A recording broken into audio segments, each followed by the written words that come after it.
My name is Tyler Rohrbal, and I'm Yellowdig's Head of Growth and Partnerships. I've been on the team for the last 3 years or so I've seen a lot of change, with regards to how our partners are using our platform, and then of course how we're recommending the use of our platform. So I'm really excited to share some of that with you today. But we are a community building platform. Community is at the core of everything that we do. We were founded six or so years ago. We're headquartered in Philadelphia. That's where I'm joining you from today. And in our early days, we thought a lot about how we could improve community building, mostly at a course level. And a lot of that it was thinking about the discussion pedagogy, the LMS discussion pedagogy, and ways in which we can enhance and augment what might be happening in the LMS or in the live classroom. And we've been working with a number of institutions, many of which I'm sure you all have worked with. And we're understanding that this community building challenge has expanded, and it's expanding exponentially, really day over day, as we see the impacts from, of course, COVID, but not just COVID. Our space is evolving at a rate that's unmatched by a lot of other sectors. And whether it's the response to Zoom U, or any number of challenges that an institution may be facing, it is more competitive today than it ever has been. It's more competitive to enroll students and to market to students. It's more competitive to keep their attention once enrolled, especially while they're at home in this virtual world that we're all in. Of course, as all of this happens, costs are increasing. It's increasingly more expensive to bring that student on and to retain that student. And now a lot of institutions are coming a little later to the game with strategies to improve the co-curricular experience from an asynchronous perspective.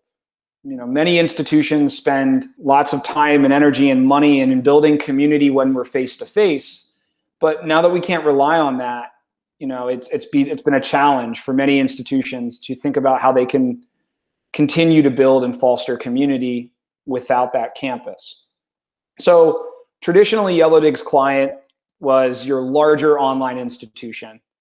Institutions that traditionally were looking to drive more student engagement and retention in already online programs.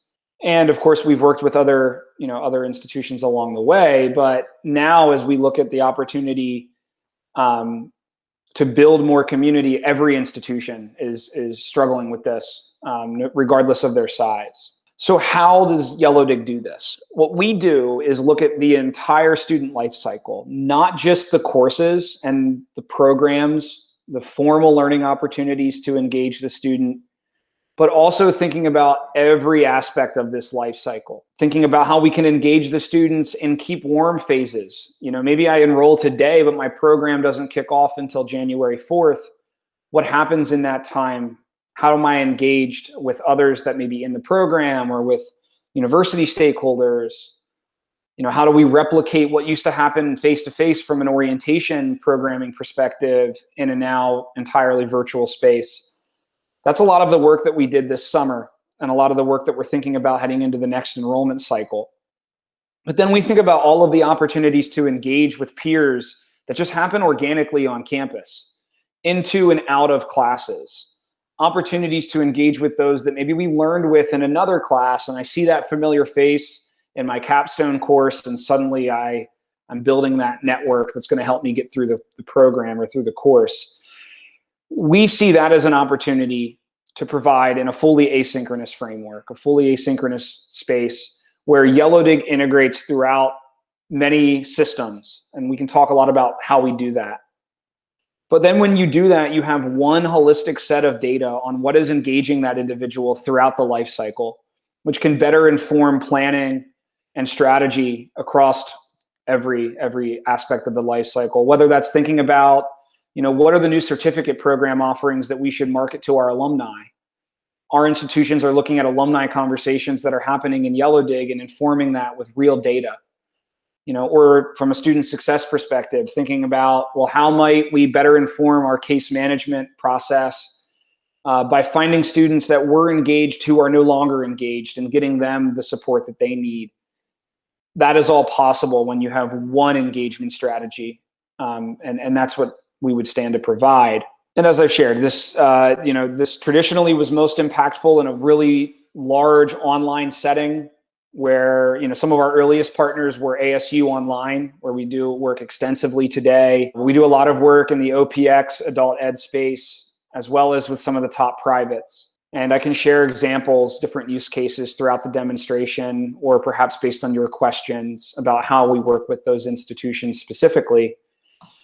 But this is the efficacy that we've proven.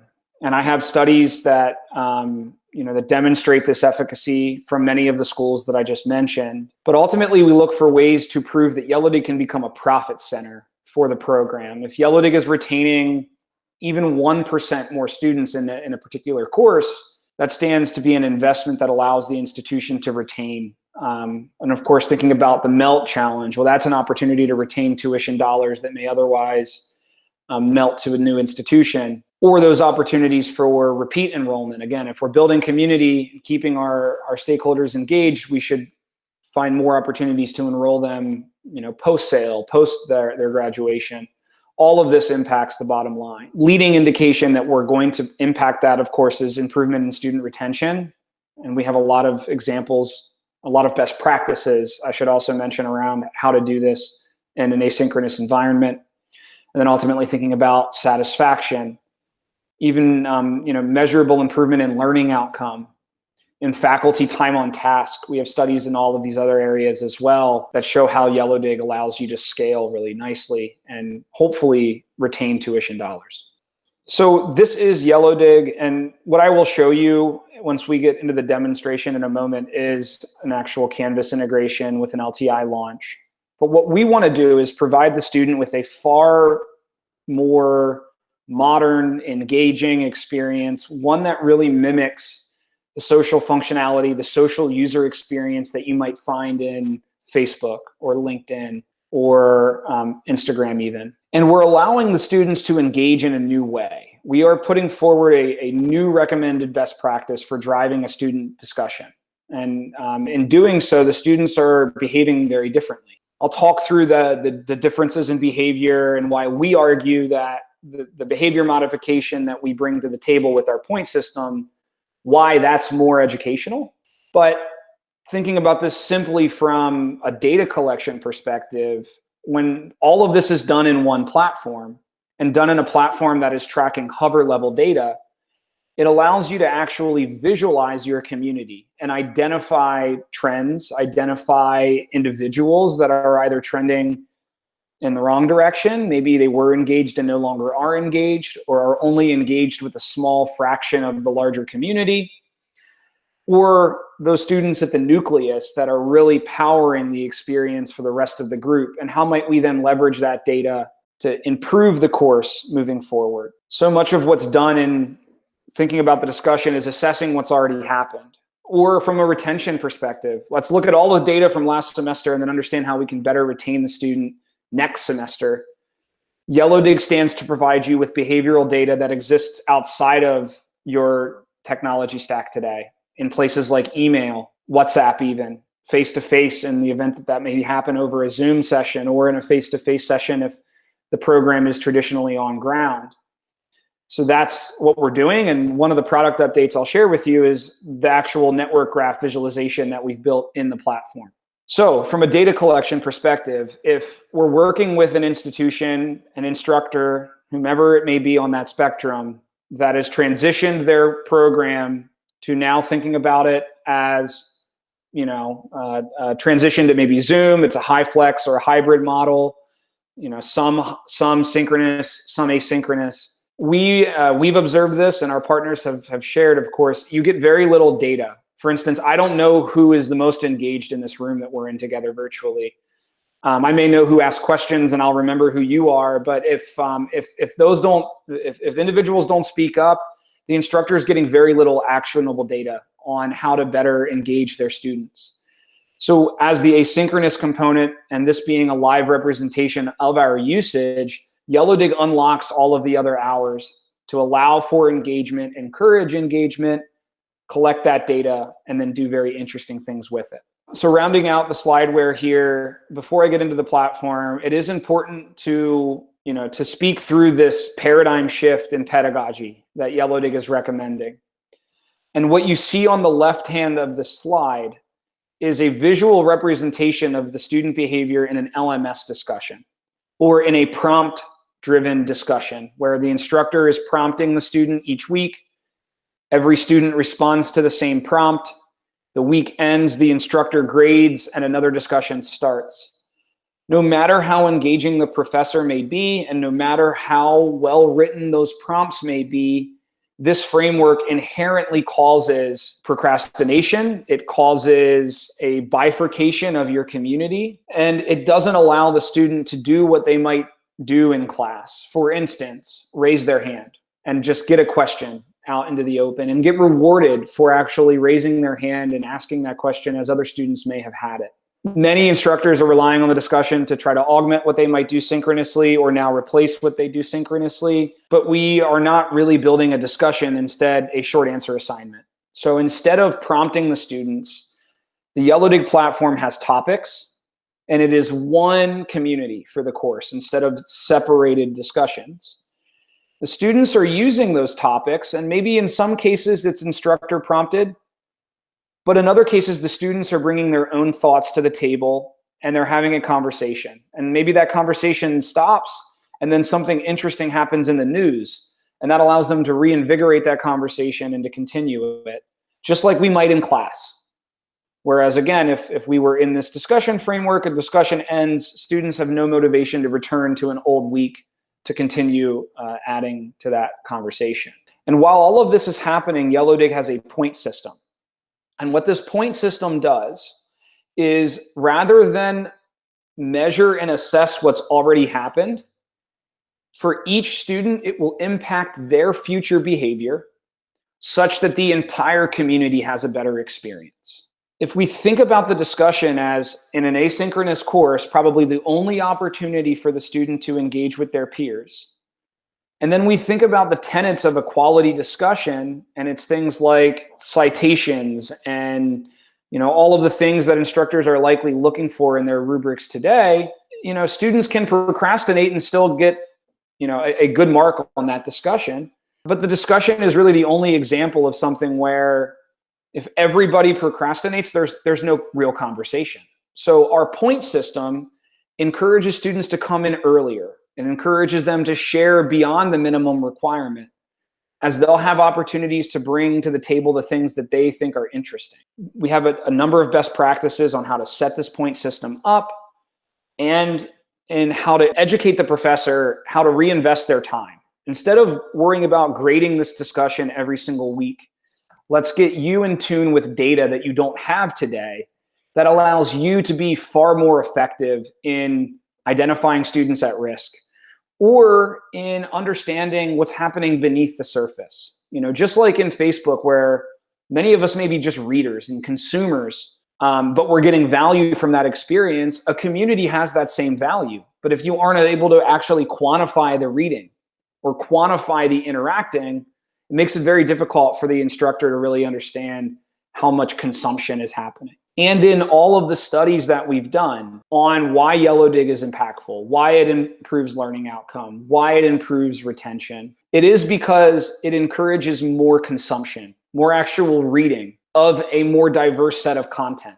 And that is what we hope to bring to the table for the institution that they're missing in their average discussion or just in their co-curricular student experience. And here you're seeing a new data visualization, two different dashboards that I'll get into in just a moment. I have a question here real quick, because I noticed your shift between the traditional sort of discussion method where, like you say, there's a lot of tail end activity there, right? Some come in beforehand and others just basically pick up on the end. Comparing that to your current method, is it the gamification or the point system that you went on to explain that brings them back into the discussion or gives them incentive to revisit the discussion? I still see maybe a disconnect there between trying to come back and revisit something unless you're offering that incentive, but I might have missed that. That's a great question and a great observation. And you are absolutely right in that it is the point system that is that extrinsic motivator that brings them in initially. We are typically recommending that the professor weight anywhere between 5, 10, 15% of the total grade on the Yellowdig experience, much like they would, say, the LMS discussion. Now, the reason that the students are coming back, if I ask a Harvard student the reason that they're coming back to Yellowdig beyond their point requirement versus an ASU student, they may have very different answers. But given that Yellowdig allows the student to take agency over that experience while getting rewarded with their participation credit, they wind up finding reasons to come back in that they otherwise wouldn't have found in an LMS discussion.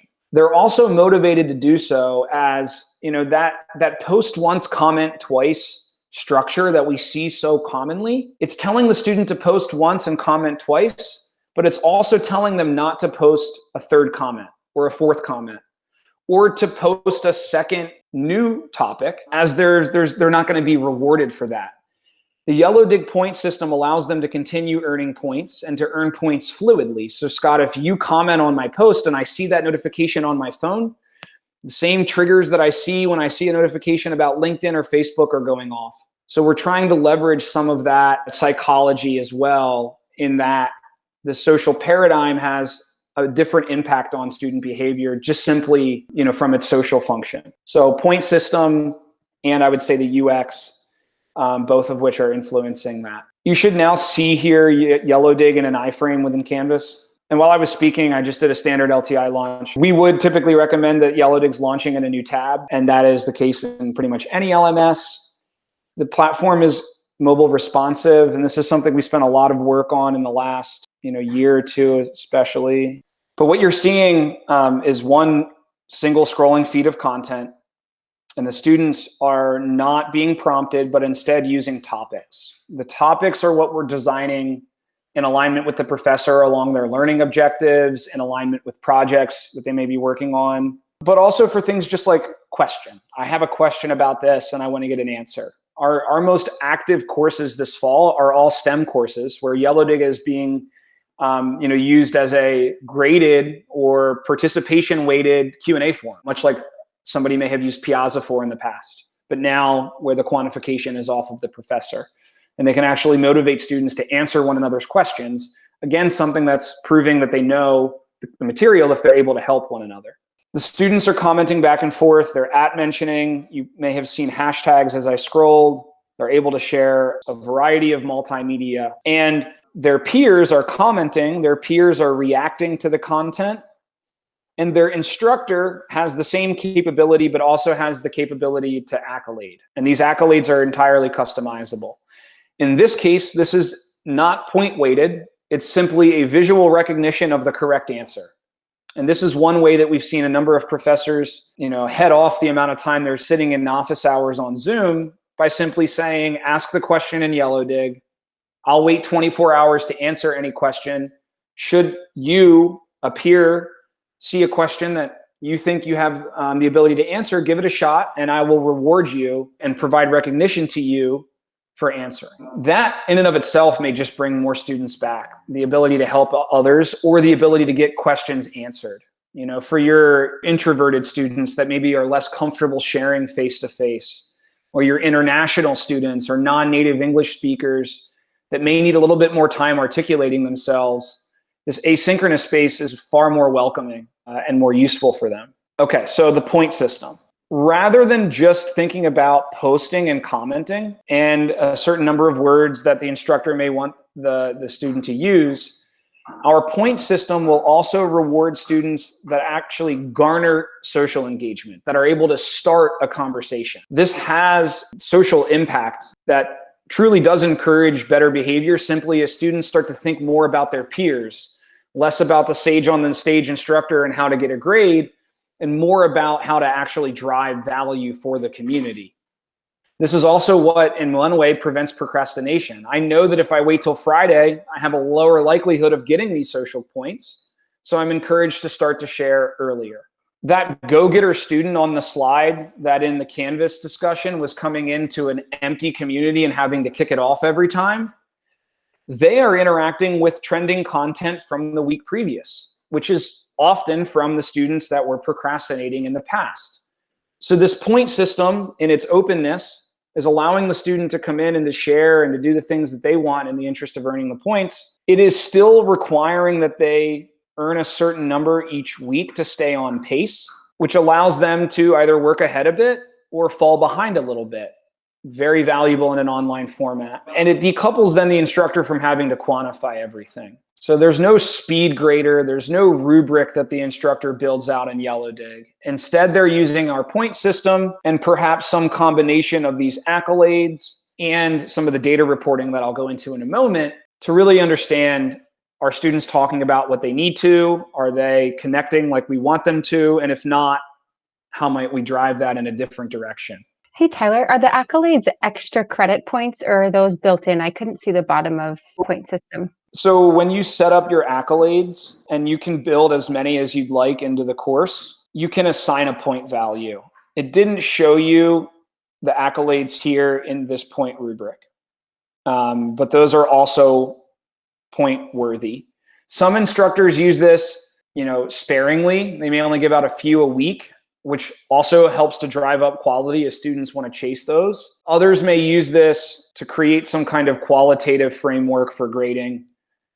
We typically recommend that you fall somewhere along that spectrum, but that you don't begin to prescribe, the students must do this in order to earn a certain accolade. We would want those things to be given out for a couple of different reasons, say. Just to visualize from our data what actually happens. Like, do students care about the point system? Do they ignore the point system? Why am I so confident in stating that it'll keep them engaged beyond just the extrinsic reason for getting the grade? This is data from 20,000 online students at ASU, over 70% of which were engaging in Yellowdig beyond their point requirement. So they can earn a certain number of those points each week, but they have to keep coming back. They can't just flood the community with all of their points in any given week. But they can see how they're pacing, and we have a lot of visualizations. All of these are brand new visualizations, by the way. So for anyone that has been engaged in the last even 2 months, everything you're seeing is new UI that we're presenting to the student to give them a sense for how they're pacing. They can understand the accolades that they're awarded, and this is more or less a chronological feed of their participation.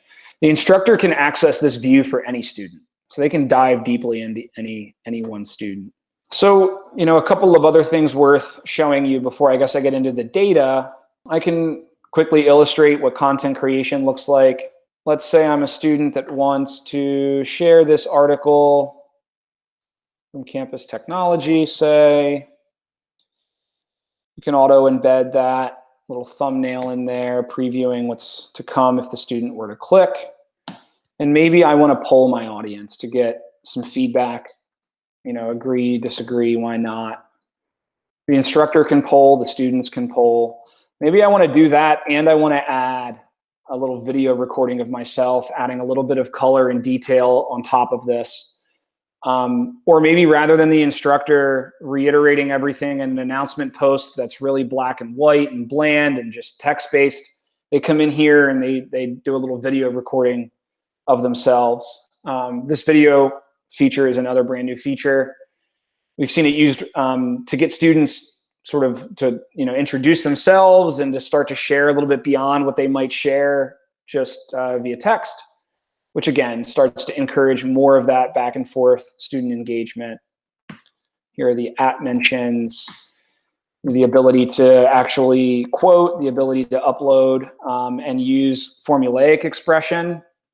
Again, making this really useful in even a STEM format. You would title this post. What you're not seeing is the point meter. Right now, it says today's date's not within the grading period because this is an old demo course. The student would get real-time feedback as they type. That would show them how many more words they must use in order to get those points. And these topics, unlike a hashtag, where anybody can come up here and create a hashtag, students can use these for group work, for studying, and so forth. Topics, just like the points, are top-down. So we would configure these topics with you prior to the course beginning. But then it is the student's job to use maybe multiple topics. Maybe this is related to marketing, so we get that topic tag, but it's, there's also some breaking news in this article that I'm sharing, and I'm asking a question. So I tag 3 different topics. This is the blending of the course concepts that we would hope the students are doing that the standard discussion paradigm restricts by design. And then as they're using these, we have a lot of data that we will show you on, on which topics are getting the most usage, which students are using which topics, etc. Hey, Tyler, quick question. Does Please. the teacher have any control over what format the students respond in? If the teacher wanted specifically a video response or a specific type of response, or is there a way to monitor what their response is so they are always responding in the same format? It's a great question. We are building the ability to add additional point rules beyond those that you see here. So if I go to settings, you can add additional point rules that you require they use a certain topic right now. But what you can't do is require that they use a certain type of media. That is something, though, that we are working on. So this is conditional, like you can delete conditions and add additional conditions. But what you can't do is do that by media type yet. But that is something that is on our roadmap. Okay, but you can do it by topic. Yes, you can do it by topic. You can do it by topic. There is a files repository that acts as sort of a chronological list of the files that are shared. May be useful in some formats and not as useful in others, but that's another area that we're looking to further enhance. You have a lot of filtering here too. So, you can filter by your own content, whether it's things you've read, things that have received accolades, by certain hashtags. You can also do all of that with keywords built on top. So we've built a really robust filtering framework, another newer enhancement here. So I'm logged in as Paul Professor right now. And you can see that when I hover on any user, or if I hover on myself, you can get a little note card, scorecard view almost. And you can see here that Paul is following 11 people and has 0 followers. Whereas Tom up here does not have that green circle. That's actually showing presence. And this is something else that we've invested a lot of time and energy into. So right now, you're only seeing this represented this way through the profiles. But we see opportunities to leverage that data in really interesting ways to get conversation started when we see an opportunity just in time to do so. But that doesn't prevent the student from curating their network as they go. So maybe I want to follow Tom, and then I'll go to my profile and I see a list of those I follow, and I'll see when they're online that way. So there's still ways that students are doing that today, even with this feature. And I should also point out that there's the ability to direct message, another newer feature, one that we are continuing to develop. Great for quick feedback, instructors giving students feedback.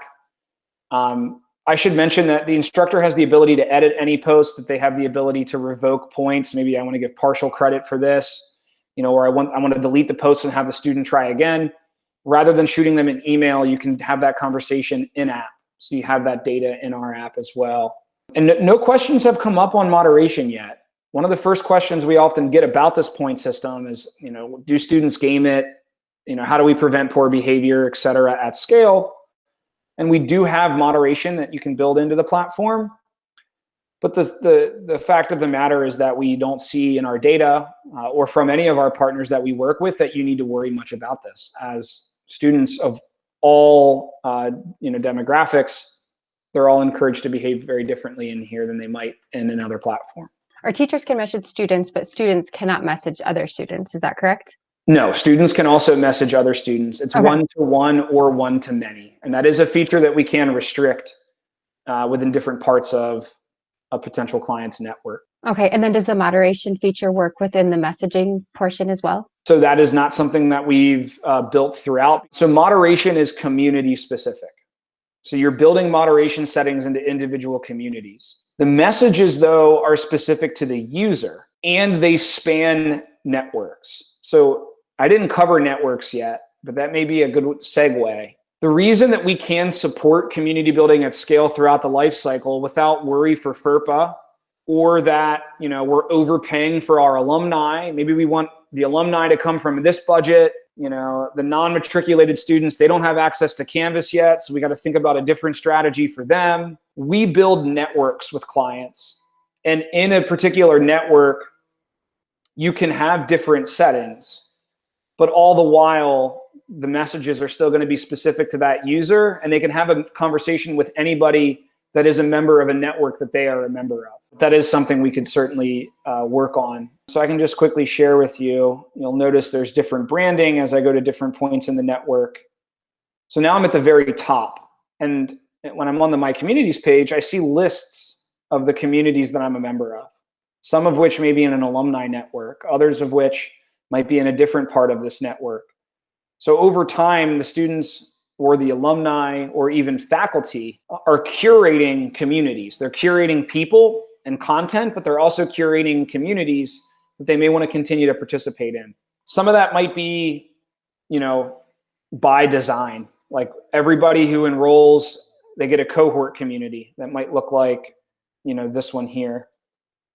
But then other aspects of it, maybe opt-in, where the student has the ability to go and discover a conversation that they want to take part in. And that's all happening here through Discovery. So the Discovery page is always going to be specific to what part of the network that I'm in. And given that you have different permission sets in each of these, maybe the instructor is a facilitator in the student commons, but they're an alumni. They're just a member in the alumni network where they're like any other alumni. In that sense, they'll have different permissions, and so they'll see different things depending on where they are in this network hierarchy. A couple of other ways that you can see your communities here with this dropdown, or by going to the My Communities page. And the student can do all of this. Like, maybe my original click was to have a conversation with somebody in Business 101 that then prompts me to ask a question in a financial aid community. I'm doing all of that in one platform without having to go back into another system to find where I ask that question. So cutting down on that, the number of clicks in that user journey, we're finding is really helpful in getting the students to remain engaged. I have one more question with this piece. Please. So the students can create their own community as well to invite others. I'm assuming there's a way for teachers to restrict and not allow random students to join their class or something like that. I'm assuming there's those types of restrictions, but if you could just walk through those, I would be curious. Oh, yes. So whenever creating a community, whether that's upon a new LTI launch, you launch from Canvas, we don't recognize the course ID, so we prompt you to create a new community. Anything that's created through LTI is automatically defaulted to private and non-discoverable, meaning that a learner with a link to that community, either in their LMS or that they've been given by the professor, that is the only way that they can get into that course, and they would not be able to find that from the Discovery page. You can, though, create a community that is private but discoverable. Maybe this is for the student government, that we want to create a community outside of the course context that has nothing to do with what they're learning in a course, but that still requires a bit of moderation. We want to make sure the student's a member before we bring them in. We've seen this used for communities of interest, or maybe communities that are based on different demographic data that you have on the student. We want to verify, that they're a military student, and then we provide them with access to a community that's specific to who they are. You can do that without worrying that your courses are bleeding over here into Discover. These examples, none of which would be necessarily course specific.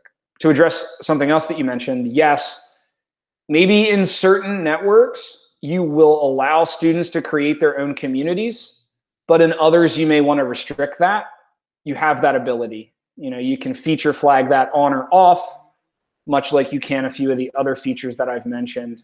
If we're just onboarding the learner and we're using Yellowdig for virtual orientation, probably not something we would want to encourage until they have more context on how to use Yellowdig.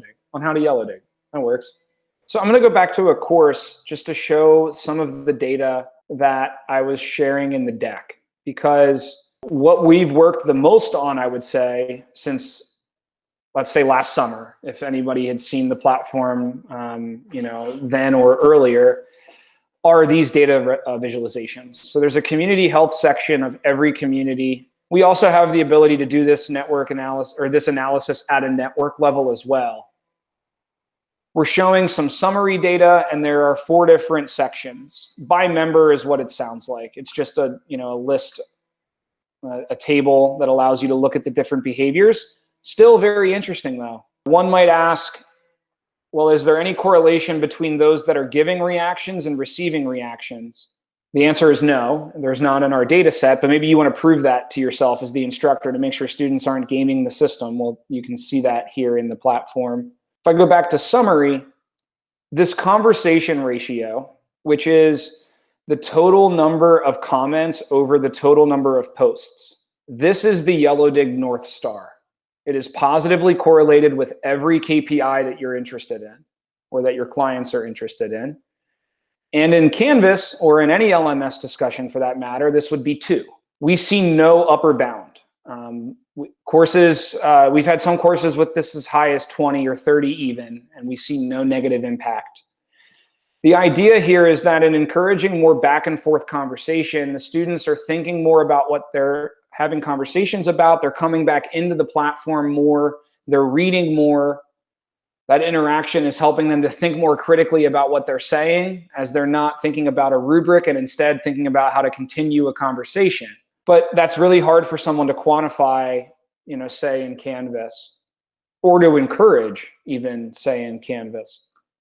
And that conversation ratio is nested in one of these composite scores here. These have a lot of data that they're analyzing to produce. But these are those 3 benchmarks that we provided down below. I shouldn't skip over that there is just a quick best practice check. This is another brand new feature.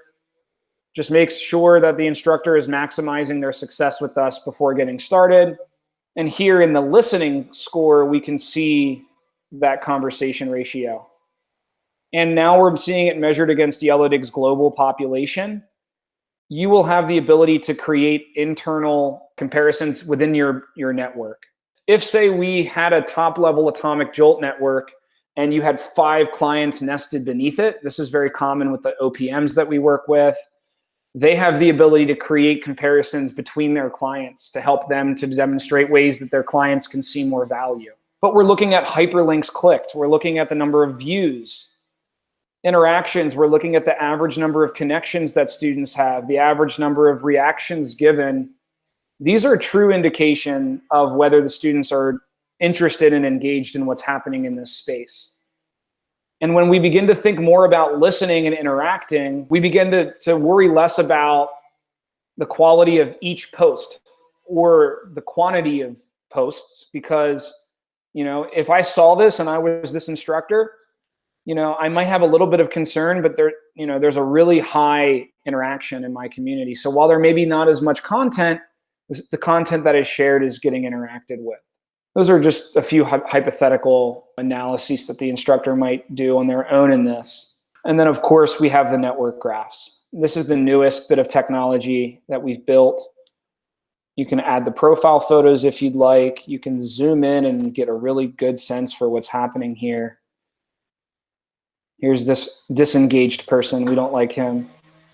But I hover here on Kyle. Kyle is connected to 44% of the course, and 44% of the course is connected to Kyle. But he's pretty far at the edge here. He hasn't connected in 73 days. Versus another student who may be closer to the middle here, you may see a different set of behavior on. These students are just not connected, but hovering over the middle. So you get a sense for which direction students are driving. Are they a student that is getting a lot of in-degree connection, that is driving people to them, that's maybe posting a lot, versus a student that is driving their own out-degree connections, meaning that they're going out and they're connecting with others? When we study this data in our platform, the behaviors that are most highly correlated with learning outcome are not in-degree behavior, not those that are the most popular. Instead, it is the student that has the most out-degree connections from what we've analyzed, this being Fort Hays State. This is their study. That those behaviors are the behaviors that will lead to success. But when the only opportunity for those behaviors are those 2 comments, it is incredibly difficult to drive that. So that is truly what Yellowdig's unlocking, the ability for students to have more of those out-degree connections, which then lead to success. Worth mentioning, a forthcoming feature that is in beta right now are a series of notifications that will notify the instructor or another administrator as students fall beneath a certain threshold of engagement. Also a set of student-facing notifications that will remind them to come back in here and to continue to engage in the event that they're falling behind. Unlike a lot of other platforms in the space that are thinking about how to use AI to interact with students to scale, or to use AI to better inform the student and give them behavior, we don't believe that that's the correct way to think about this. Instead, we want to use AI to inform instructors where they can intervene, but instead think about ways to get more students talking to students, more humans talking to humans. And that's what Yellowdig does that a lot of other ed tech platforms that are thinking about community building do not. I will give you a quick flavor of what we might do, say, in an orientation outside of the course context. And here's an example. These are, of course, just demos, but we just did this with Boston University's online MBA, as well as with their entire freshman cohort. We also powered the entire first-year experience at University of Nebraska-Lincoln with their orientation team, and have done some speaking about that on our YouTube. But now, instead of thinking about using a point system to quantify course participation, we're using a point system to give out swag, or to identify the students that may be worthy of some kind of student committee. Maybe these are the students, the most engaged students that we ask to be orientation leaders next year, or that we ask to be, student representatives in conversations with administration, providing feedback about the experience. So we bring them in, again, extrinsically, and then we allow them to experience the same things they might have experienced if they had that face-to-face orientation. We allow them to interact with ambassadors, with their peers. What we found at both University of Nebraska-Lincoln as well as at Boston University when we did this, these orientation communities ended. They then brought the students to campus in some shape or form, or in the case of BU, it was fully online for some of the students to begin with. They found that this was where the students went back, weeks, months later, to continue conversation. And it's because they knew that that was a default place that they had already started to build community. So when you build that community earlier on, instead of waiting to do so first day of class, you're creating some of that muscle memory for the student, which we find is helping them to then persist. Maybe it's a relationship I built in orientation that helps me through a class, and that student might not be in the class, but I have them as a social connection where I'm getting just some of that social and emotional support. That's where we're seeing, this add value in ways that, a Zoom orientation plus an email distribution trying to engage the student, we see that this is a much better experience. So that's one example. We have alumni examples, but it is important to note that you can build all of this out on your own. We have a lot of best practices on co-curricular student engagement and content strategies, how to make use of the point system.